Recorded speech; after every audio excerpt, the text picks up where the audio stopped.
कळमनुरी विधानसभेचे आमदार संतोष बांगर यांच्या नेतृत्वामध्ये दरवर्षी श्रावण महिन्याच्या दुसऱ्या सोमवारी कावड यात्रा निघते आणि उद्याच म्हणजे सोमवारी म्हणजे उद्या जे आहे ते संतोष बांगर यांच्या नेतृत्वामध्ये कळमनुरी शहरातील चिंचळ मंदिर ते हिंगोली शहरातील कयादू अमृतधारा मंदिरापर्यंत ही कावड यात्रा निघणार आहे। आणि ह्याच कावड यात्रेच्या पार्श्वभूमीवरती कळमनुरी शहरापासून ते हिंगोलीपर्यंत जागोजागी बॅनर पोस्टर लावण्यात आलेले आहेत, मोठमोठाले कटावेस लावण्यात आलेले आहेत। मी आता आहे नांदेड नाका परिसरातील, याच नांदेड नाका परिसरामध्ये आमदार संतोष बांगर यांच्या समर्थकांनी जे आहे ते स्वागताचे बॅनर पोस्टर लागले। या कावड यात्रेनिमित्त हिंगोली शहरामध्ये ठिकठिकाणी असे भल्ले मोठाले पोस्टर लावण्यात आलेले आहेत।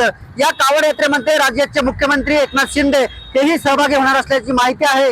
आमदार संतोष बांगर यांनी सांगितले की याच्यामध्ये हजारो शिवभक्त यामध्ये सामील होणार आहेत आणि त्यानंतर दुपारी 3च्या दरम्यान जे आहे ते विधानसभेचा आमदार संतोष बांगर यांच्या नेतृत्वामध्ये ही कावड यात्रा निघते आणि दुपारी 3 वाजता या ठिकाणी राज्याचे मुख्यमंत्रीही या कळमनुरी शहरात दाखल होतील आणि तिथून मुख्यमंत्री जे आहेत ते या रॅलीमध्ये सहभागी होणार असल्याचं आमदार संतोष बांगर यांनी सांगितलेलं आहे।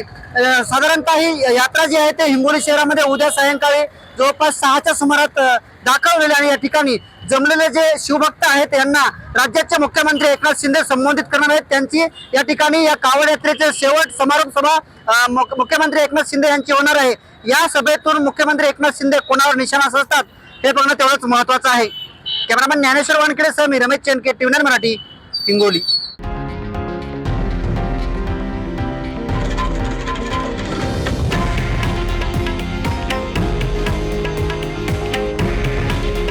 हे आहे देशातील नंबर 1 न्यूज नेटवर्क आणि आपण पाहत आहात TV9 मराठी।